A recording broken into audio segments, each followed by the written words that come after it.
go. Okay, yeah. Okay, well, good evening, everyone, and welcome. This is our third PDI round. I just don't know where the time's going, actually. It's unbelievable. So here's the topics this evening. We'll start in a few minutes with Naomi Saul. Big welcome, Naomi. I was looking at all the letters you have after your name for photography, and I was just blown away. It's looks like you're a very, very qualified photographer. Very jealous. No pressure then. No pressure at all. We'll have a little break, Naomi, if that's okay, at around 10 to 9. It doesn't have to be dead on then, but just a little comfort break at some time around then for 10 minutes. I'm sure I'll be ready for one too. Yeah. And then we'll have round two. So we'll start in a few minutes with the beginners. And if it goes naturally into a break, we'll have a break then, and then go into the open section. The open section is a little bit bigger, more entries. So we'll just see how the time goes around then. And we'll finish around about 9:45, if that's okay. Coming up soon, we've got an exciting programme coming up.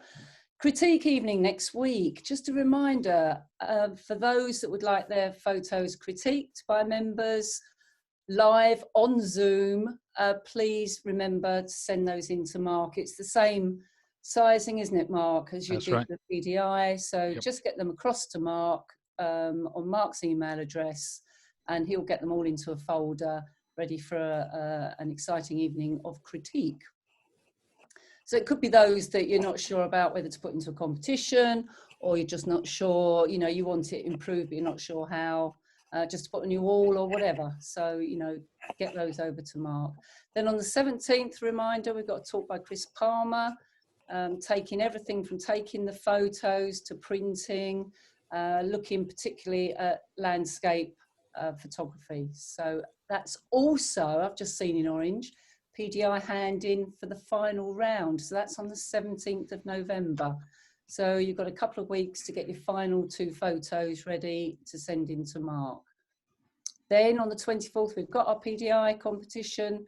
On the 1st, we've got a talk by Paul Sanders, Photography and Mindfulness. Now, I'm really looking forward to this, as I do all the presentations, but I think this in particular, because of the connection, I guess, between the enjoyment of photography, you know, how it makes you feel and everything else. So I think that will be a really good evening. And then we have the Melbourne Cup on the 8th of December, round 1. Do we know who that's against, Mark? Yes. I have no idea off the top of my head about who it is. It's Caught you on the hop. Who is it? Swayze. Swayze, that's Cambridge Club, isn't it? Out that way? Can I, as a beginner, can I just ask what that is? You can. Actually, Sophia, do you want to answer that one? What was the question? What is the Melbourne Cup? It's a cup that our federation, the EAF, hold. It's like no, football, isn't it? No, Janet will tell you. It's an invitation knockout one, organised by Melbourne Photographic Society. There we are.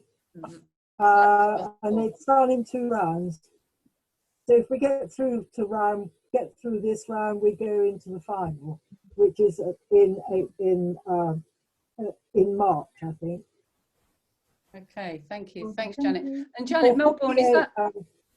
Us versus Swavesey, and it's 48 images per team and 3 per author. So there are a nice lot of slots available for more than a couple of people, if you see what I mean. That's brilliant. That's a lot of images, isn't it? That's really good. So it gives lots of members a chance to have had their photos put forward for this. That's and I guess the selection committee, Janet, will be on our, yes, we're on the case, as you might say. Okay.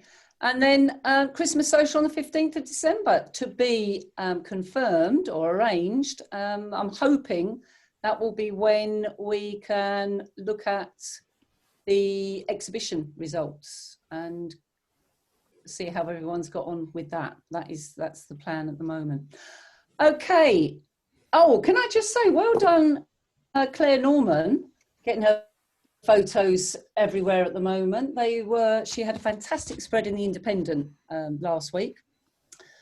2-page spread of her wildlife photos, and also we noticed that she has her deer in the Amateur Photographer this week. So well done. Not only has she got it in there, it's the photo of the month. So well done, Claire, on that. With no further ado, Naomi, I'm going to hand over to you. Thank you very much. Oh, can I just remind everyone, if you could mute yourselves, that would be really helpful.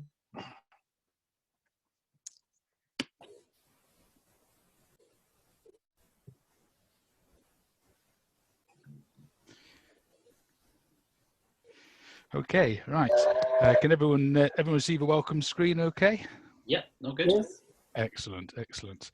Okay, Naomi, if you don't mind, we'll do a quick run through of the beginners so that everyone can see what's in the competition, and then I'll hand it across to you to do the judging. Yeah, sorry, I'm going to mute myself for a minute.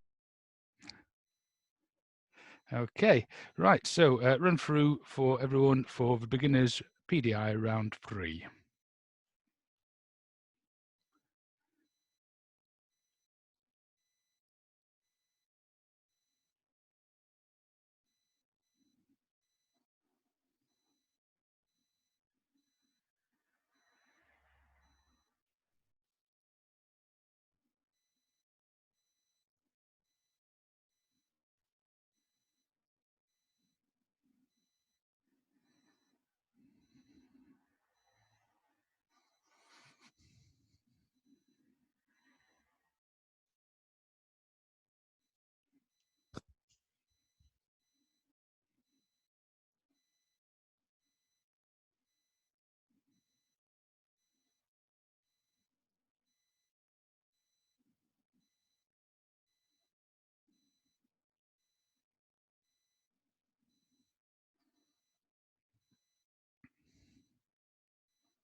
Okay, so that's the 30 images, and we'll start off with Isabel.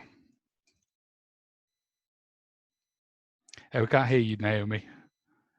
No, unmute myself again. That's it. That's it. Thank you. Apologies there. Unfortunately, the one thing we can't stop with Zoom meetings is telephone calls. And you will also find occasionally there may be a clock going on the hour. It decides to work only when I'm in a meeting, of course, and I can't stop it. So anyway, you have been warned. Right, Isabel, I liked the exposure here. I think the photographer had made a really good job. She's got beautiful eyes, and we can actually see into the retinas, see all the detail in the retina of her eyes. She looks relatively happy. It doesn't look as though she's been posing for over long and therefore not bored. And I thought, I'm sure she'll be very happy with this picture, and maybe it's a family portrait, but you certainly keep it. I did feel it was very slightly, but only a tad, bright on the forehead.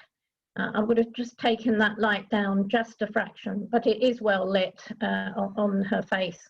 And say her eyes are absolutely beautiful. That one was 18. That's John Nearly. Oh. Bluebells. I liked the way these two bluebells mirrored one another, with just one slightly prominent towards us, a little bit closer than the others, catching the light, natural light, I guess, against that dark background, and so they really show up well. a little bit bright on the highlight areas. Just again, control that down. I think that quite a few of these images, the information is there. You could actually take the highlights down a little bit more in post-processing, and maybe that's something that someone in your club can go through with you on how to do that, because it does make all the difference. But I did like it. I think the colours work really well. Background is good. I would have look round the edge of the pictures, find that little spot on the bottom left-hand side, remove that, or just crop it a wee bit more.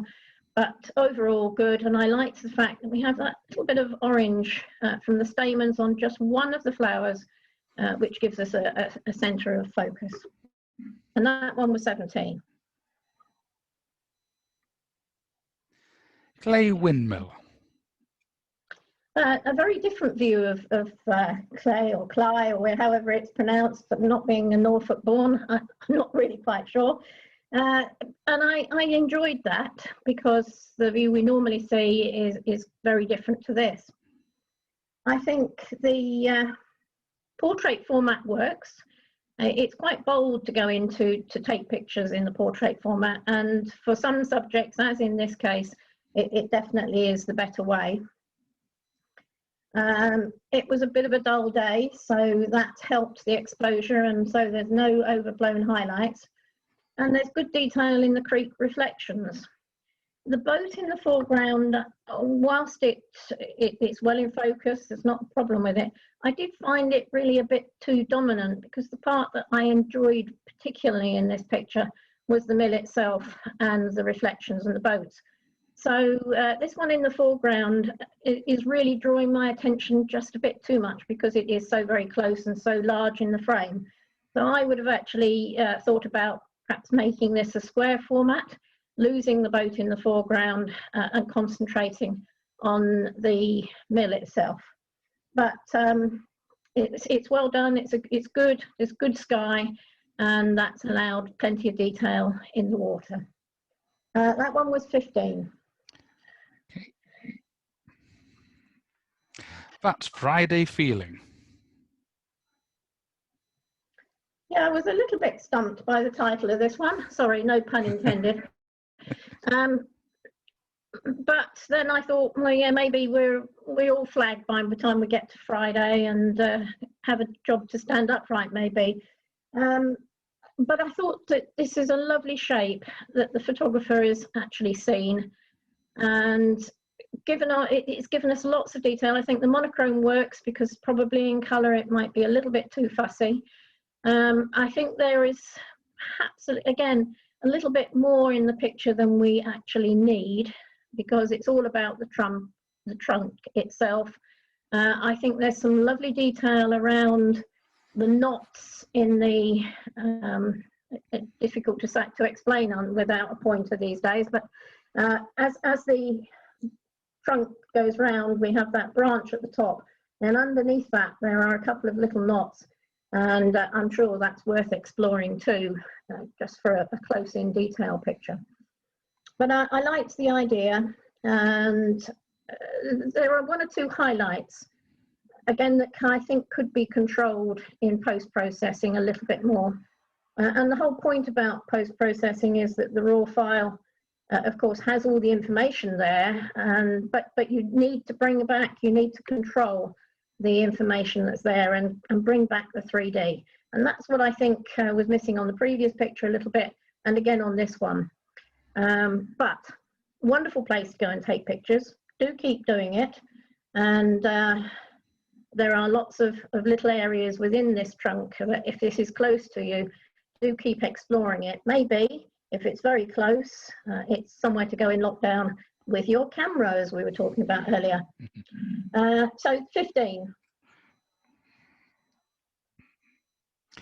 Baby fungi. Well, this was wonderful specimens of this poisonous fly agaric before the woodland creatures have actually got at it. Normally we see them when they've been nibbled or destroyed in some way or another, even if by another photographer who doesn't want you to take the picture, heaven forbid. I liked the way the little one is coming up. They grow very fast, and it would soon be overtaken. In fact, the main canopy would probably be gone in a day or so. And I just like the way the photographer has seen this. The leaves around the base look very natural. There's good detail in the light areas, and it is really a prime specimen. So this one is held back. Okay. Scots pine. A good angle across the frame and an interesting number of branches. It's an unusual way to look up into a Scots pine, and I was quite impressed by the angle those branches are taking out across the scene here. It's probably something that only a photographer would see. Most of us would walk past and maybe not look up and see what is about us. And there is a lovely glow to the underneath of the branches too. I'm not quite sure how the sun has got there because it's quite intense behind, but it does give the lovely redness to those branches themselves.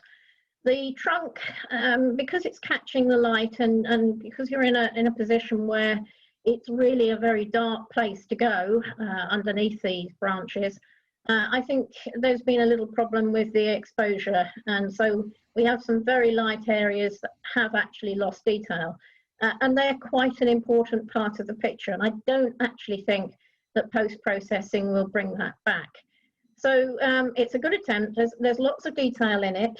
Do keep doing these sorts of things, but this one hasn't quite worked as strongly as it might because of that intense lighting. And maybe going on a slightly duller day might help. The exposure is about right in the top left-hand corner, and the strength of the sun has just pushed it a little bit too much. So this one is 14. The Pines of Piso. It's interesting, isn't it, when you get different pictures and yet similar ones come up together. In this particular case, very, very different in many ways. I liked the way that we're taken down this line of trees, and we look just in the centre. There is a little bit of brightness at the end of the avenue, and that works really well. They're very straight, upright, really quite some height there, and the photographer has controlled that lighting very well indeed. I'm not actually sure we need all of the bright bits up in at the top of the frame. If it's not actually adding to the picture, it's sometimes worth looking at it and taking it away. And in this case, I would have cropped it down to probably just below the light bits at the main top area. And I might have just put a little bit of detail into the bright area on the left-hand side. But I love the way it's been done. I like the lightness, and I also really like the way my eye is taken up into the distance there. And that one is another holdback. Okay, thank you.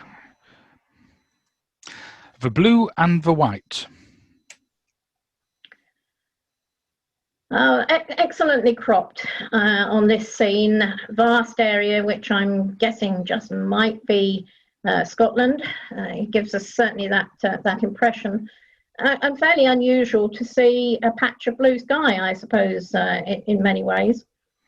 I like the way it's reflected. I think there's really good detail in that reflection.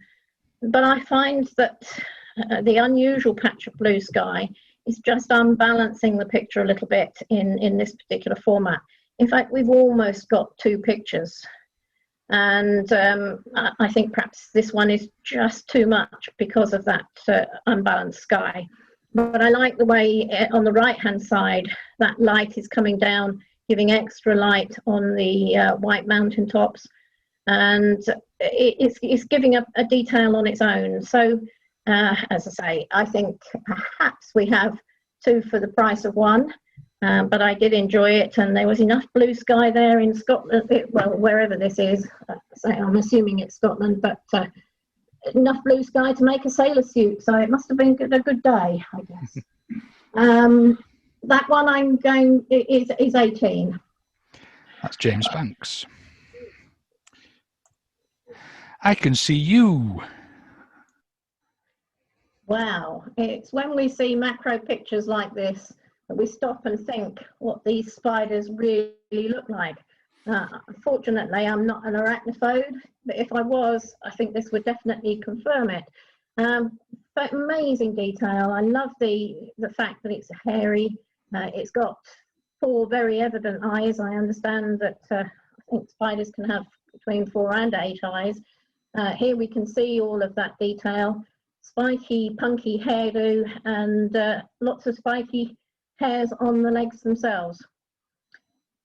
The colour is quite striking, but I think it actually works because this is the background colour, that is, because this is a fairly brownish spider. And I'm not too worried that the legs in the foreground have actually lost detail. Macro shots, you have a very narrow depth of field, and I think the area in the foreground, we've just lost a bit of detail, but there's enough around the head and around the rest of the animal. And I really like the droplets of water that are reflecting a little bit of light. And that's another one to hold back. Don't worry, I'm not holding them all back. Okay. I know you all want to see spiders again. This is Wells Next for Sea. Yeah, I wouldn't have recognised this as Wells Next to Sea. It's all for me a picture about layers and lines, and I do like the way the photographer has seen this band of trees against the hazy background. It's a lovely golden colour. We have enough detail in the foreground to give us interest. And what I particularly liked was the band of clouds behind the trees almost echo the shape of the trees.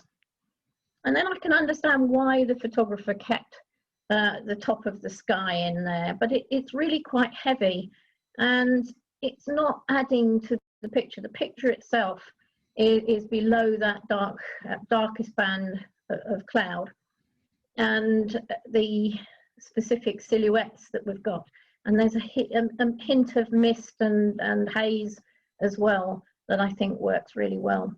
I don't know whether this is the car park area at Wells. It might be. And my reason for saying that is that there is a little post down in the bottom left that has a white top on it that, tiny as it is, just take my eye. So I would have just cloned that out. But it's a pleasant image, and I say I like the way the photographer has seen these silhouettes against the lovely golden sky. 16. The Elegance of Flowers. And it really is elegant, and it's quite brave, I think, to put some pictures into monochrome. This one works, I think, particularly well, and it is that delicate shape that we're led up the bend in the stalk, the florets actually dropping down, and then detail on the flowers themselves that works particularly in mono. The lighting is well controlled. Depth of field, but I'm not too worried, but there is really a very narrow depth of field. It's mostly concentrating around the center of the upturned stalk, if you like. So it's sharpest at the top there, and indeed the one coming down. But actually, I think this slightly soft feel does work in this picture. And yeah, well, that's another one to hold back. Good stuff. Me and My Shadow.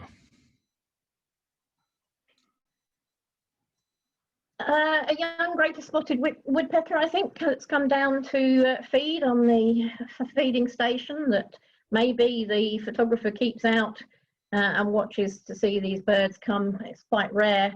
In fact, a very strange coincidence. As I was looking at this picture, and it's a long time since I saw them, I had a greater spotted woodpecker land on my bird feeder outside. I couldn't believe it, but there we are. That's the coincidence. And I think that this one has possibly spotted the camera, perhaps seen the movement of the photographer, maybe through a window, I'm not sure. It's not quite sharp, and you grab these pictures, you have to in a hurry.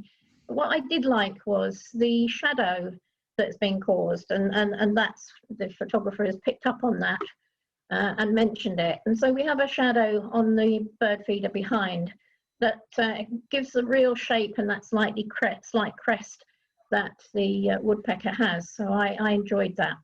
I think this one would benefit from being in a portrait format, so we lose the very light areas on either side and concentrate on the woodpecker itself. That's slightly burnt out. It's difficult to control the exposure when you've got very white areas and very dark areas. So it's lost it a little bit, and probably if the photographer was indoors, the shutter speed may have been a little bit slow, and so it's not as sharp as it might have been. But you know, it's been ready, and that's what the photographer was. And if you've got a feeding station, do keep up with it. It's quite difficult to produce competition pictures from a feeding station because it does tend to get rather busy. But how else are you going to see these creatures? Probably not enough to take a picture. So we can identify it, we can see the detail, not as sharp as I might have liked, but it saw the photographer and posed for a few moments for you anyway.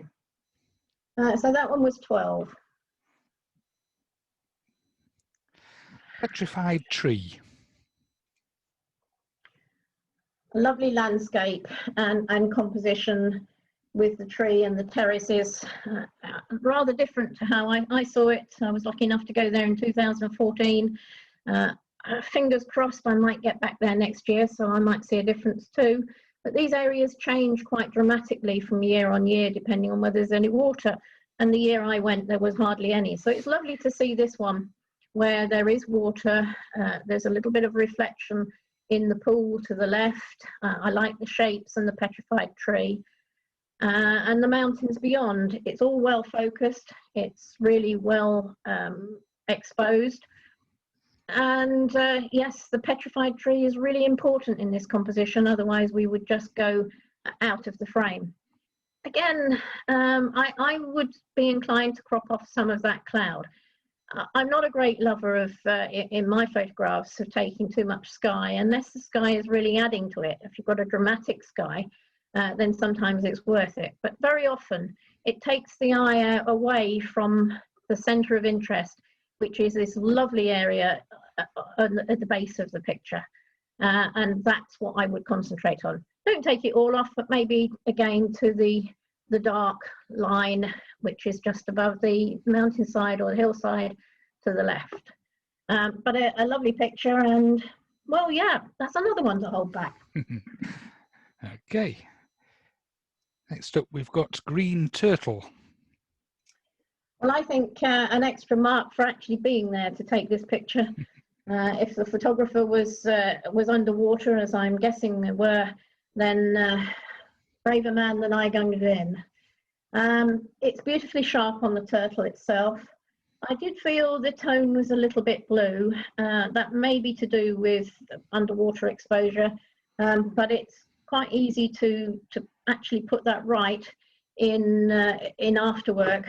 And I do feel that it just needs warming up a little bit to get rid of that blueness. And that might bring out even more of the yellow on the turtle itself and a little bit more on the eyes. But it's great. There's a little bit of a hint of digital artifacts, which once again, you can get rid of in post-processing just by clicking a switch. And that is around the shell of the turtle at the back.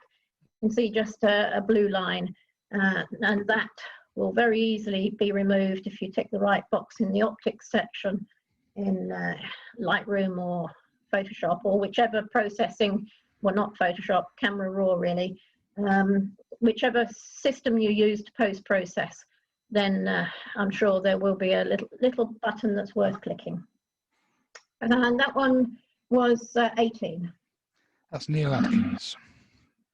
And to be fair, if that had the blueness removed and just those other little bits dealt with, there's definitely potential to increase that score.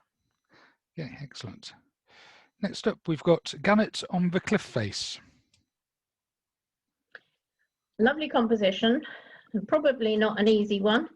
If I know anything about these situations, and it looks as though the photographer might have been having to dangle over the edge to get this. Anyway, it has worked. There's good detail in the bird. They're beautiful creatures, aren't they? And we can see detail in the feathers. It's slightly overblown on the back. We've lost detail in those feathers there, and that really isn't surprising because you've got to cope with the darkness and the brightness, and unfortunately that's just gone a wee bit over the top. And again, I don't think that's quite there to be able to recover it in post-processing. But I would be proud of the picture, and I love the way it shows up that foot, the dark foot, with the 3 lines, white lines going down it of the tendons in the foot. So well done, good picture. And that one got 18. That's David Boswell. Old Jetty. Well, what more can we say? It's a photographer's dream, isn't it? A really strong composition. I don't know what those 2 old planks are at the end, but don't they make the picture? Very important to have them there. Added to that, we have a good sky. I did feel the horizon lines just dipping a little bit to the left. Probably not a lot, but it is just dipping a fraction, I think. But it's excellent detail throughout, even to the skyline. And as I say, a really good sky that's got interest. So you don't want to crop anything like that down. It was heavy sky, but the photographer has managed to get plenty of detail out of the rotting wood with its lichens and all sorts of things that are down there, and that lovely green mud as well. So yes, you've guessed it. It's another one to hold back. Keeps the suspense going, doesn't it? Absolutely, that's it. Okay, River Stort in winter. There's some creativity here. I think the photographer has perhaps decided to do a little bit of intentional camera movement, and is trying something a little bit different. I think probably in this particular case, the sky was a bit too bright. The sun was perhaps too strong. And so unfortunately, we have lots and lots of areas in this particular picture, certainly the top of it, that is really so blown out that it almost hurts my eyes. And it's also given a lot of flare. I'm not too bothered about the flare, actually. It gives some colour in the image. I think it's given a little bit more creativity to, if you look at the picture, there are really only 2 main tones, which is very white and brown. And so those little areas of colour have actually given some creativity. But there are parts that need cropping down or dealing with maybe spotting. Like, for example, to the left of the right-hand tree, at the base of the picture, there's a white part on the edge, which I know we've got lots of white parts on the edge here, but that one is particularly drawing my eye in this particular case. What I did love in the picture was the figure on the left-hand side that appears to be going along a track. Well, I think it's a figure. If it isn't, it's working for me as a figure. And actually, I think concentrating on that little area, if the file is big enough, maybe the bottom quarter of the picture has got something going in it if we can just tone those brightness down a wee bit. And then for me, there is a little gem of a rainbow on the edge of the tree on the right, created by the sunspot. But I am a particular lover of rainbows, so if I can see one in an image, then that helps. But actually, I think this one is just not quite, in this particular case, not really quite a competition picture. But do keep doing this, do keep trying, and try and balance the exposure so that we don't, our eye is always drawn to the brightest part in a picture, and that means my eye is going up, all of our eyes are probably going up to that area in the sky where there is nothing that we settle on. So do spend a bit of time carrying on with this, try and balance the exposure and control the bits and pieces that you can. So unfortunately this one is going to score pretty low, but do keep doing it, do find the bits that work and concentrate on those. So this one scored 10. Okay, up next we have Live Through a Lens. I did like this one for the colour.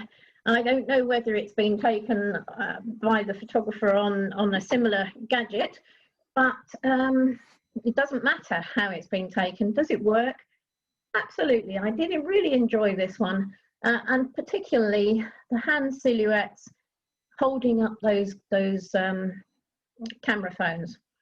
And the fact that we could actually, phone cameras should I say, we can actually see that happening, and I think the photographer has caught that well.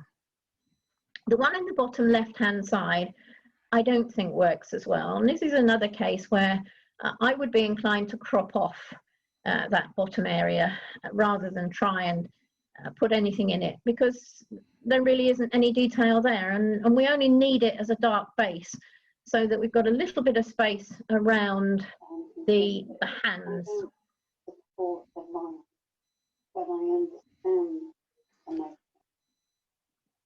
Anyway, I do like the detail in the background. I like the fact that we've got lots of lights going off. Whether it was a firework display or what it was, I have absolutely no idea, but I think the photographer has got the detail right. There's another little spot in the base on the right hand side, a line which isn't really adding to the picture, so you know, lose those, but the laser lights most certainly are. And this one was 17. Thank you. Okay, next up we've got 4 wheels good, 2 wheels bad. And absolutely it is. Good positioning of the photographer and really well cropped. Adrian, as going by the name on the car, assuming he's the one who's driving it, he's taking a bit of a risk there on 2 wheels, isn't he? And it looks as though he's about to flip, so maybe that was the next picture or two. It's probably the lens compression, but it looks as though he's managing to stop the car on the left from getting round the bend too.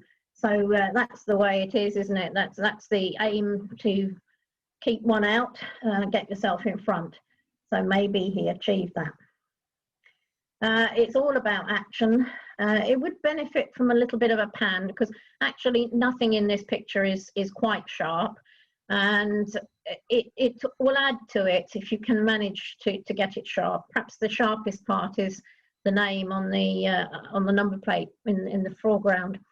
But if you can pan just a little bit, and that takes some practice of course as well, you could actually get that one really, really sharp and blur a little bit of the background. But at least you haven't got any people in the background to really make it a problem. And that one was 16. Okay, sorry about the little disturbances we keep getting. That's the one thing we get with Zoom, isn't Absolutely, it? But, yes. Okay, up next we've got These Boots Are Made for Walking. Well, I really enjoyed the inquisitive look on this squirrel's face. We don't always love squirrels, but this was a really lovely little moment that I thought the photographer had found. I don't know about the Merrill boots. It looks as though they've been used for keeping birdseed or feeding, rather than perhaps being worn for a while. Perhaps they've been overworn, I don't know. But it's a little bit of fun.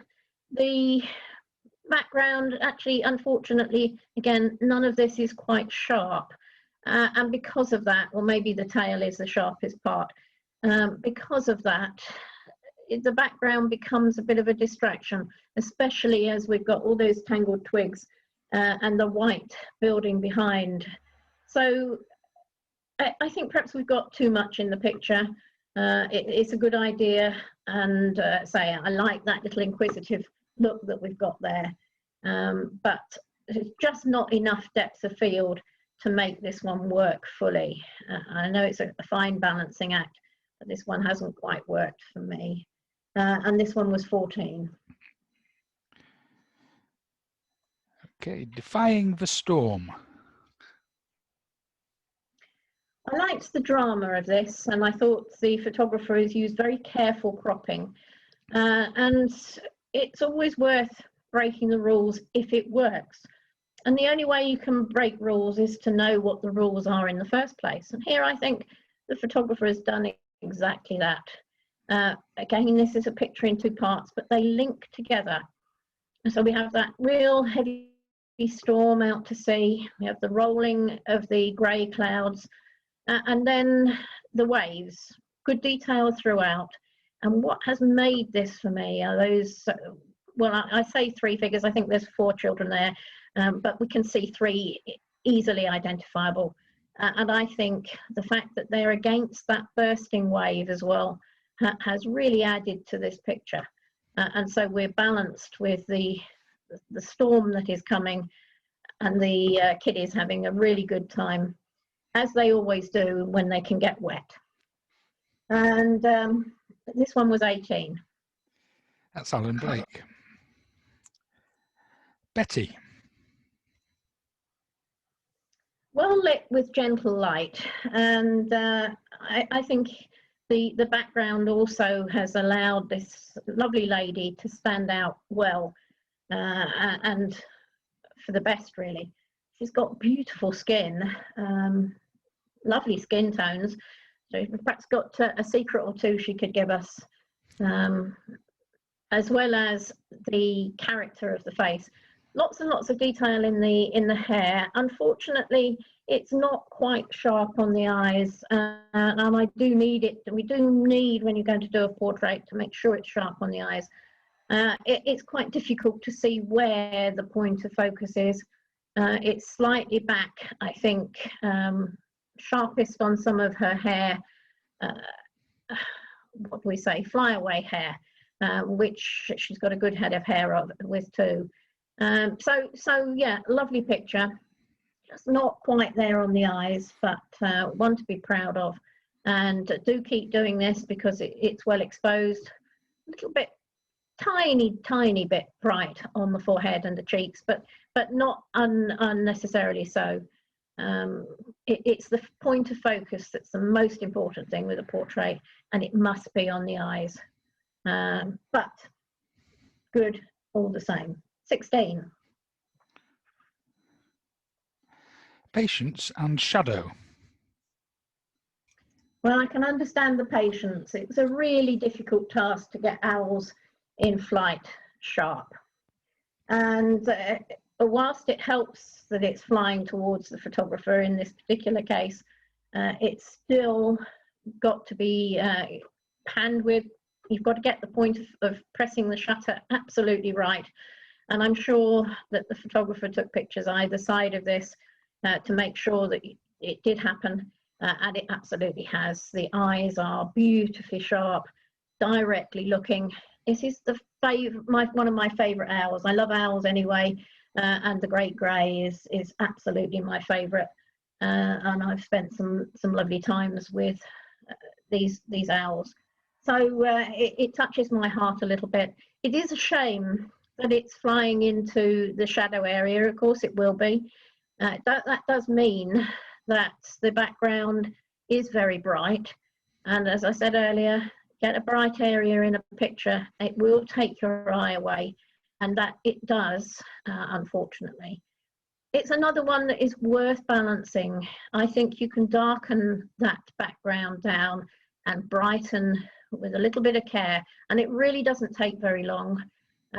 Brighten up the owl itself and make the point of the area that I'm looking at the brightest part, or almost the brightest part of the frame. because our eye goes to that. And you really want me to look at this lovely owl, which I did, but the background is taking over. So just balance it out a little bit and you're absolutely there. As it is, 17 all the same. Silver washed fritillary. Good position. I like the angle across the frame. It's quite close, but that's fine. It's a good macro shot. The poor fritillary has seen better days. Its wings are pretty battered and that's showing up well. I like the fact that we've got furry detail on the body and it's perfectly sharp in the areas that we really want it to. I think it's been very slightly over sharpened. Don't be tempted to do that, because if it doesn't look quite right, if it's not as the eye sees it, there really is no point. But what I think the photographer has done really well in the exposure here is the fact that we can actually see in the petals of the flower thistledown that's got caught, and it's just catching enough light to give that detail right through to the stem. So there's lots and lots here. As I say, don't be tempted to over sharpen. It really isn't necessary, but it's well exposed and I still gave it 18. That's Peter Allen. Toolbox City, the daydreams of a commuter working. From home. Oh, is it from home as well? It's run out of my sorry, it's run out of my screen. I think quite definite on that, and it brought a smile because, well, very well done, and a really good background too. Patience is absolutely needed, and a steady hand to set up something like this. I'm sure I would end up knocking, having spent some time getting it standing up, I'd end up knocking it down as I put the next one in place. I think it must have been a really good lockdown activity when you were supposed to be working from home. It's a lovely reflection. I have a really tiny niggle on this one that actually won't affect the score in the end, but it's a highlight on that bolt bottom right that is really overstrong. Just look at these things and just tone it down, because I don't need to look down there. If it was roughly the same tone as the little area to its left, that would be absolutely great. But I did love it, and I will see it again, please. Okay. Reflections. I thought this was a really carefully thought out composition, even to the position of the door on the far left of the picture, the way the photographer has caught that the gable of the building, taken it up into the left, and then we have this really I don't really want to call it an ugly house, the pink one, but it's not a pretty house, should we say, perhaps apart from the colour, but it shows up so well, and it's really contrasty against the other building. And then the photographer has placed themselves into a position that has given us a certain amount of reflection as well. I don't know where the photographer was. I'm assuming there was a little bridge or an edge to this pond that we can't see, of course. Either that or they waded in, I don't know. But it is that reflection that adds to the picture. And I say, it's carefully composed. The water wasn't the best of waters, but you take the situation you're in. And I think it's added interest, particularly to this really well-kept building that I call not very pretty. I hope that's not the photographer's house, but anyway, it's certainly very well kept. And that one was 17. Actually, the flat village I think it's a village scene. I think that maybe the village might be glad of that as a postcard, if they do such things anymore. Okay, that's hard to reach itch. Yeah, I liked this one very much. I think the way the photographer has dealt with it We've got this colour popping against the almost monochrome background.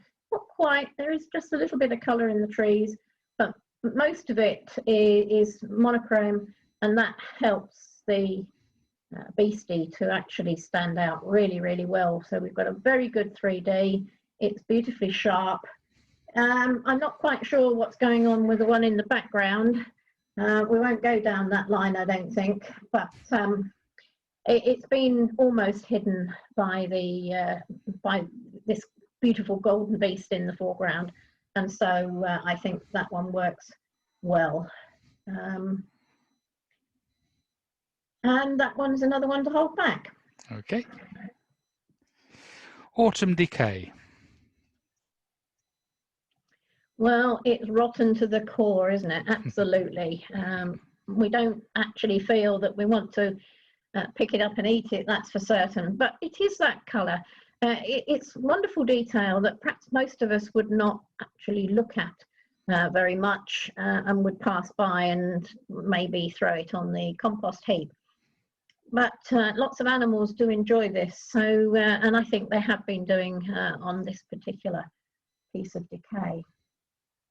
I think the soft textures show really well against the stony floor, and I'm guessing this is where it was naturally laid, and the photographer has seen that.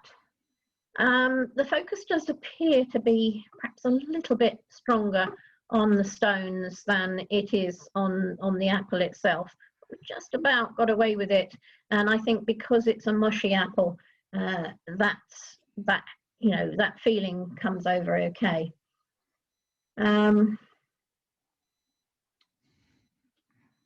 That was all really. I think it was well lit and good detail, and that one was 18. That's Liz Happer.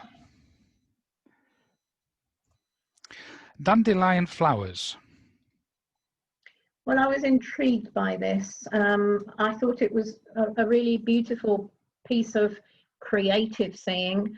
I don't know whether it's done with something like a lens baby or whether it's just the way the photographer has positioned themselves. I have to say that I was intrigued to read dandelion flowers, and then I wondered whether in fact it was the seed heads, but it does appear to be some detail on the one in the centre with a central area in it. So my knowledge of dandelions is that they're yellow. So I was a little bit intrigued. It looked a bit like daisies to me, but anyway, it doesn't really matter. It's about the creativity that does matter, and I think it really works beautifully. And the fact that the spots of water are sharp in places, not everywhere, and I did feel that there's one on the right, just up from the base, that is very sharp, that I would have preferred to be just a little bit less sharp, and again at the base on the bottom left. But all of the others really work well, and the background sets the whole thing off nicely.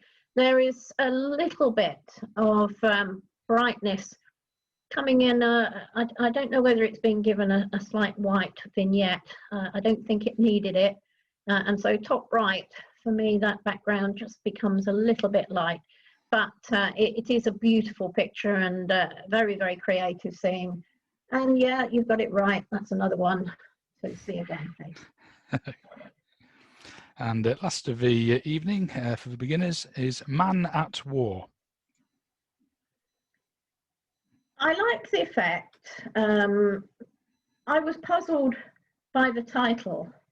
And it does add a question. I'm not here to judge the titles, but sometimes if I'm listening to them or seeing them, I am trying to work out how it relates to the picture, and I am struggling there. So whether it was a reenactment day, I really don't know.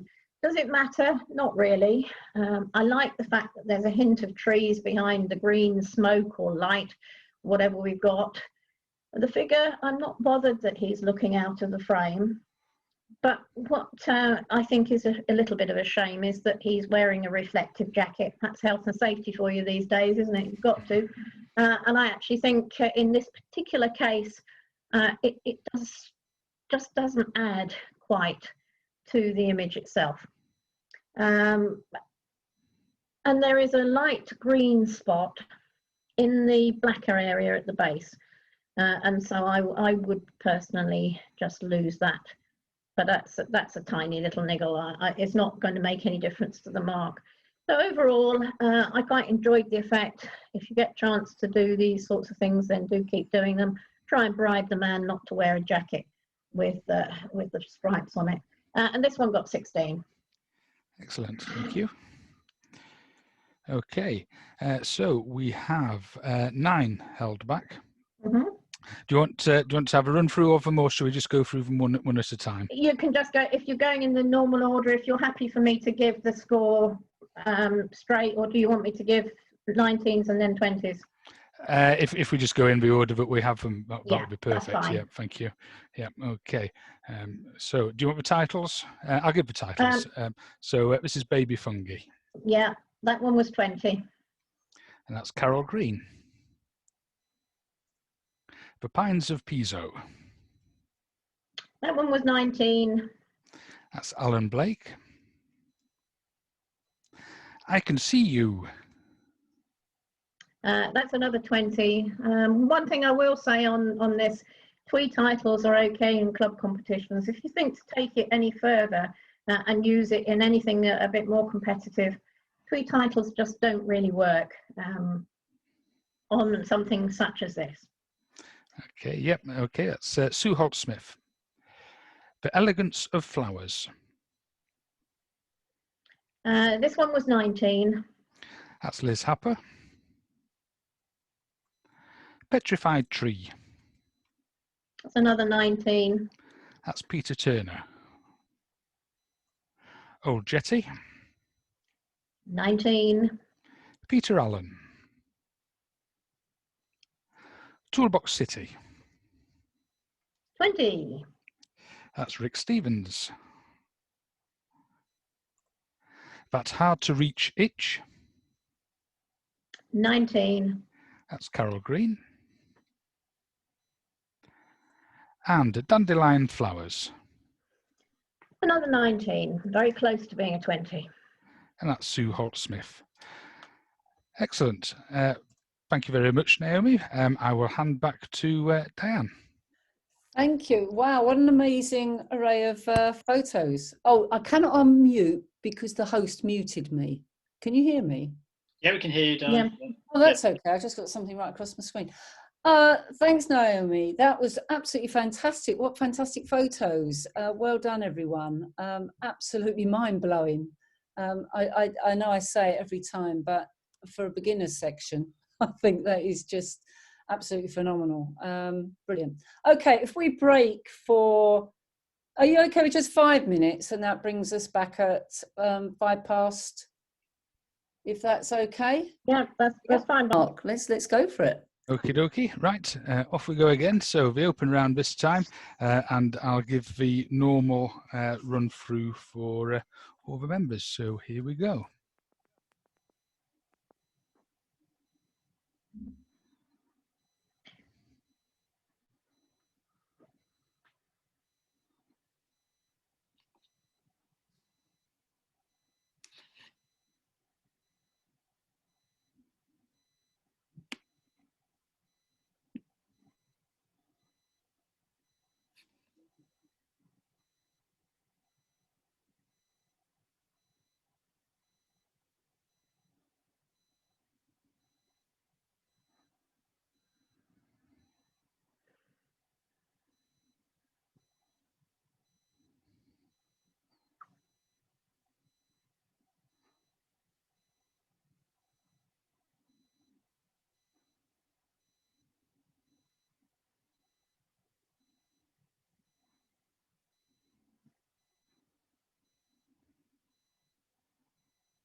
Okay. Right. So we'll kick off with Flappy Bird. Yeah, I'm not going to mention what I mentioned earlier about title, but I'll leave you to say on that one. But it's a good attempt at movement as well as keeping detail in the pigeon. And I think the photographer has caught that really well. Fortunately, I guess the pigeon was actually trying to get the seeds within the fingers there and flapping at that particular point. So that was good. I think perhaps the shutter speed is a little bit fast, and that's why we've actually lost all detail. It's become really white. So I think maybe a slightly slower shutter speed might have kept a little bit more detail in, but it just shows how fast these wings move, doesn't it? And the photographer's got lovely iridescence on those chest feathers too. So all of that works well. 16. Seals. Little bit of a couple of playful seals. There might be just that little bit of aggression there too. I think the simple tones on the water and the animals, which makes them now, the fact that it's all greyish, that water doesn't look particularly wonderful, does it? But it really suits this picture because it allows us to see the colour in the mouth and the detail there, and that part is really sharp, and indeed the whiskers. So all of that works. I like the fact that the detail is there within the fur of the seals, even though the water is covering it. So that one was 17. Trifan Cascades.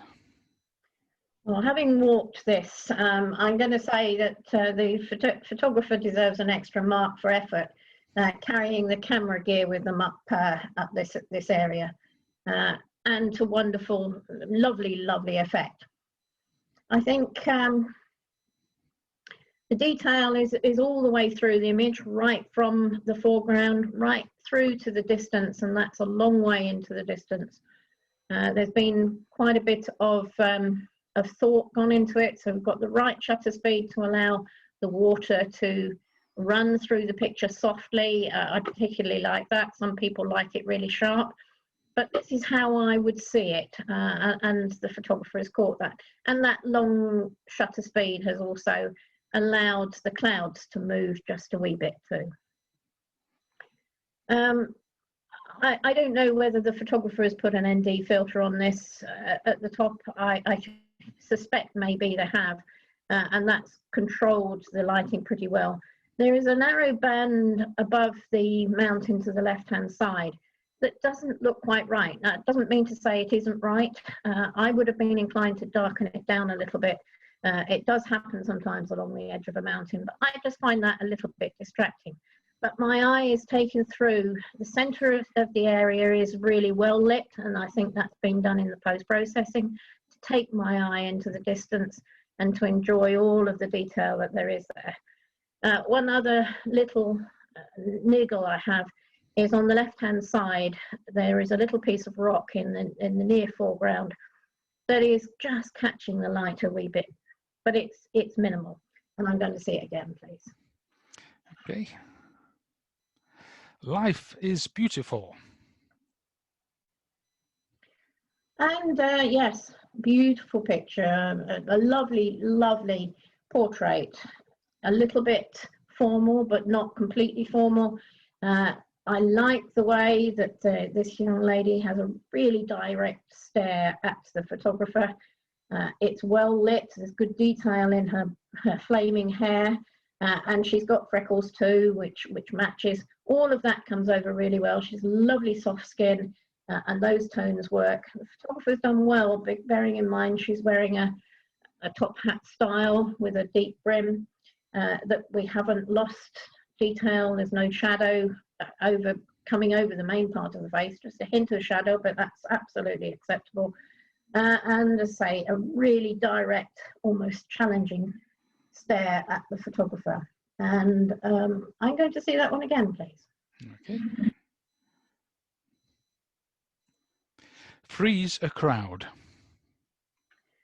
There were two similar still life images of squashes, and in some ways that's slightly difficult. It may be by different photographers, I have no idea, but it does mean that in an open competition I am comparing the two. And in this case, this one, I think the layout works quite well. 3 works, of course. A little bit bright on the right-hand side squash, but I like the tones through the image. It's warm, and they have those warm colours too. And so just toning the light down a wee bit would actually strengthen this image. But I still gave it 17, and I liked the fact that it was in a woodland setting. It may be indoors, I have no idea, but those leaves actually add to the setting. Okay. Little life is gruesome. Yes, yeah, another one that you don't have to be an arachnophobe for. And this one, the photographer has stood back just a little bit and given us a really lovely detail again on the parts that need it. This one I thought had at least 6 eyes, I believe, but it's really sharp where it needs to be on that central narrow band. The cobweb itself is working. I like the way the legs are feeling around almost for the cobweb, and to be fair, it's not made the best cobweb in the world, has it? But it's worked. It's given it its packet of lunch, and the photographer has really shown us that. Really well packaged and ready for later. 2 little niggles I have on it. There is a white spot on the left-hand side, roughly centre, that is in the cobweb. Just darken it down a little bit. Don't have to lose it altogether, but just take the whiteness out. And the other one is at the base. There is a line, quite a wideish line that just isn't adding to the picture at all. So I would have either cropped it out altogether in the black area or just cloned it out. But the critter itself is beautiful and has wonderful detail for a macro shot. And that one is 18. Matt Thompson. Stag calling. Lovely detail on the stag. It's almost lost amongst the grasses. That's not a problem at all. That allows it to stand out. It's a good depth of field for the stag itself. You can even see detail right into the mouth and indeed into the ears. And it's showing off its strength as well as that wonderful head of antlers. It's not a young beast, but he's definitely letting everybody know he's about. I wasn't too sure about the very dark far distance. It does look slightly bluey, and there is quite a large amount of it in this frame. I'm not sure it needs it. We obviously need a small black line across the top, but I would have lost it to just above the grasses. But it's not much anyway, and it is the photographer's choice, of course. This one was 18. That's Brian Duffy. Kingfisher. Seeing a beautiful colourful kingfisher at close quarters is a real bonus, and this one decided to sit on the trunk there for you, or the twigs there for you, in a really good position. It was well lit. I'm not sure whether the photographer has given it some sort of watercolour effect. I feel if you're going to do something like that, you need to do it a little bit more, because the way this one is done just doesn't look quite right. And it might not be an effect, it may just be the way it's been taken. But it could also perhaps be part of a larger image. I really don't know what has happened with it, but for me, it's a bit of a shame. There is a telltale white line around all of the darker parts, including the bird and the branches, which just doesn't really work. And it's a real shame, because it was a beautiful bird. And for me, I say it may be it's been given a watercolor process. hasn't quite worked enough. I think if you're going to give it watercolour, you need to go a little bit more. But unfortunately, 14. Wild bear cubs up a tree. Wow, it's a wildlife photographer's dream. I'm a wildlife photographer and I would just love to see 3 bear cubs on a tree. What an experience, and something really wonderful to go away with and to get a picture of. The moment is caught really well here. When I looked at it on my screen, I did get a little bit more brightness on it than I'm getting through the Zoom transmission here, but it does compress, and which is why we obviously need to look at the original files. I like the way all of these cubs are looking in different directions as well, and the one at the top, the whites of his eyes are showing. I don't know what they're all looking at, but at least one of them was looking at the photographer, and that's the one at the base. I do think that the overall image is just a fraction dark, and as I say, it's looking slightly darker here than it was in reality. And I think it's really one to spend a little bit more time on post-processing. It would be so much worth doing so much, because it's an absolutely wonderful treasure of a picture that only a little bit of time would actually give a real 3D effect that I would love to see even more here. Nevertheless, I'm certainly going to see it again, please. Okay. Brown hair, Lepus europis. Yeah, and it's leaping out of the picture, isn't it? Caught, I suspect, either during the harvest or shortly afterwards. They often run about as the combine harvester is in fact in the field. But the photographer's seen it here. It's got a good sharp BDI. It was moving quite fast, so you've got the focus point in the right place. It doesn't have a lot of room to move into, and sometimes a little bit more habitat detail might help. I don't think we need quite all of the stubble behind, but it is really well caught. I think you've got the focus absolutely right. I did feel that it was a little bit warm colour, slightly magenta-y colour, or reddish, more red than it should be. I think it perhaps needs a little bit of yellow toning. But and unfortunately, in a few moments we'll have another picture, and as I say, when we have similar subjects in an open competition, I do have to compare the two. But I would be very happy if I was the owner of this one, and it's still going 16. Autumn fruits. Well, this is the other still life picture that I mentioned earlier. Whether it's the same fruits, I suspect it is. But here, the grouping, we have more of them, and they're so interesting, aren't they, all these squashes? I like the way the photographer has arranged these. We've got detail throughout, no highlights. If anything, the highlight is in the one at the bottom right, which has a lovely golden feel about it. It's almost as though it's got a light in it, but not overlit at all. And the others are really positioned well. I don't know whether you're all getting the band at the bottom of the Zoom frame here. I am at the moment, but on the original picture, you don't get that. And so we've got a little bit more base than we can see here.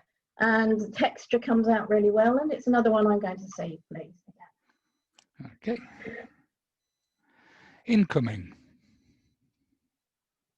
Well, it's really difficult to catch a macro shot of a bumblebee in flight, let alone two. And the photographer has done really well. We've got a good depth of field that's allowing us to see especially the bumblebee in the foreground, fairly sharp. Neither of them are actually quite sharp, and that's a little bit of a pity. I think the sharpness, if anything, is on the legs and the lavender flower in the foreground.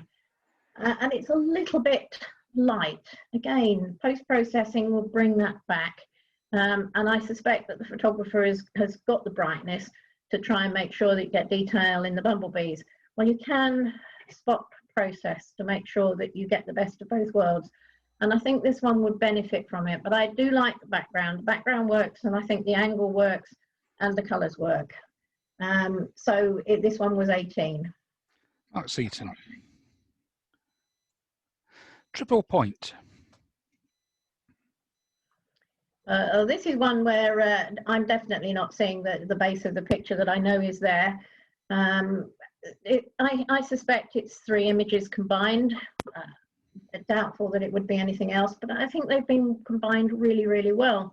Fortunately, we have 3 different positions of the arms. We have 3 different positions of the veils. I think the photographer's got the exposure right, so we have detail throughout, and the monochrome format really works. They do feel a little bit close, a little bit too close for comfort, perhaps, in some ways. So, but it's been put together well. So it's certainly something different. I think it would make a really good triptych where they are separated out a little bit, but each one of these figures holds its own with that different shape and different positioning. And this one was 18. Sally Freeman. Buzzard mantling its lunch. This picture brought a smile. I thought the direct gaze of the buzzard down the lens of the camera was a little bit defiant, as it would be, of course. And it looks almost cross-eyed as it's looking towards you. So, but the photographer has got lovely, lovely detail in the feathers. There is that soft feel, not over-sharpened. And I think it's just had a feast of a pheasant by the looks of things.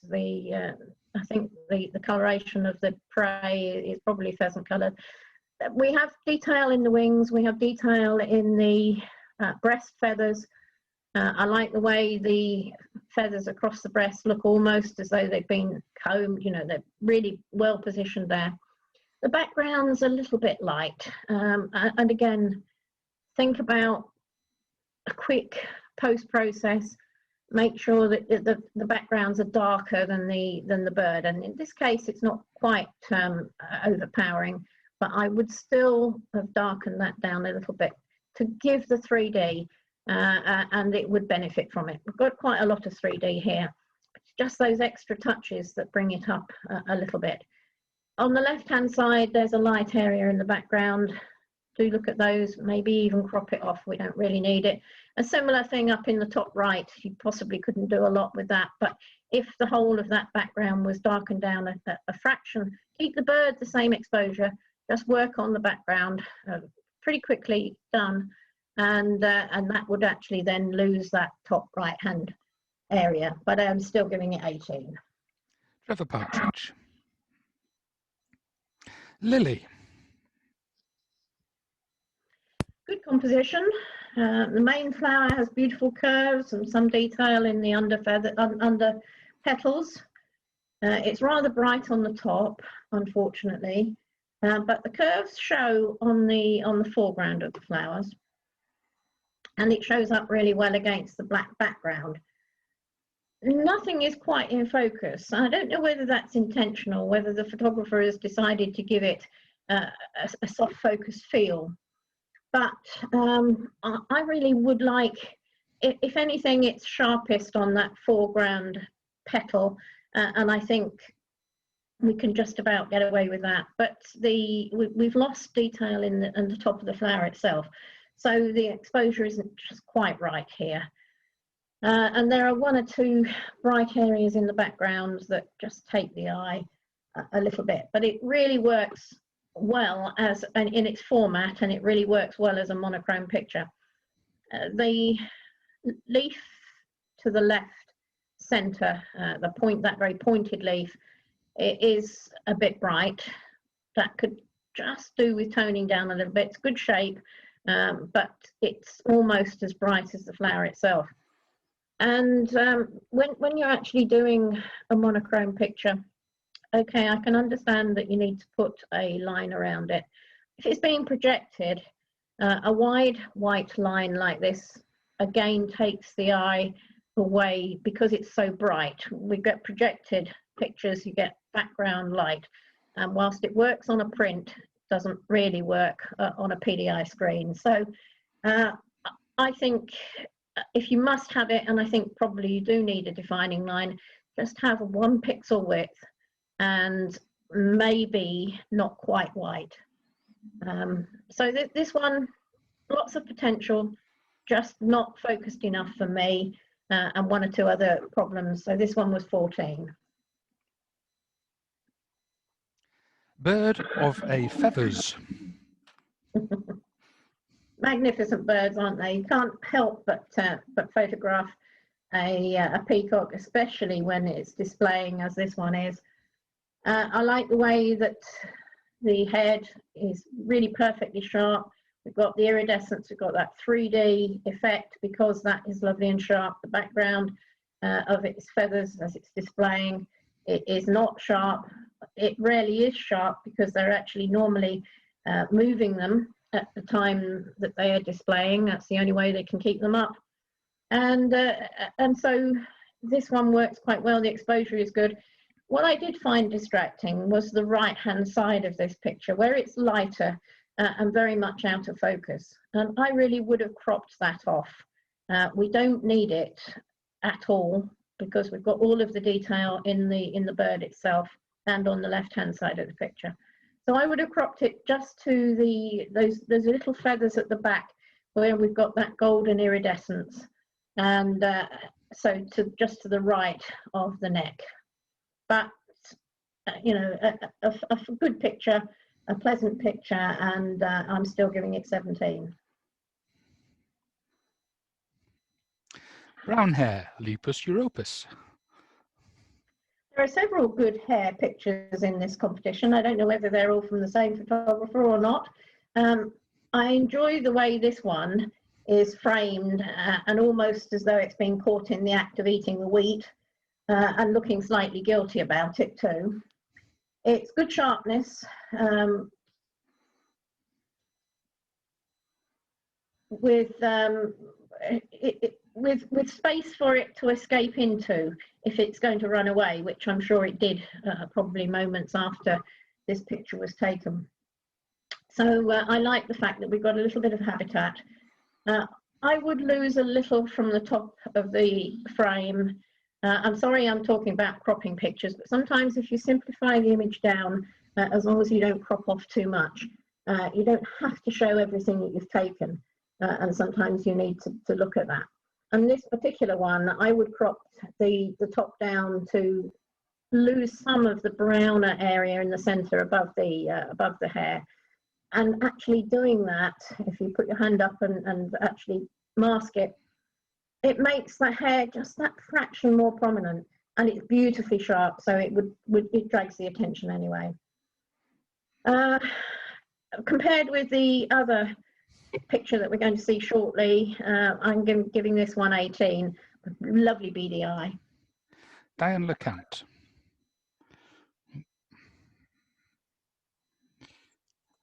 And here we go. Sorry about this.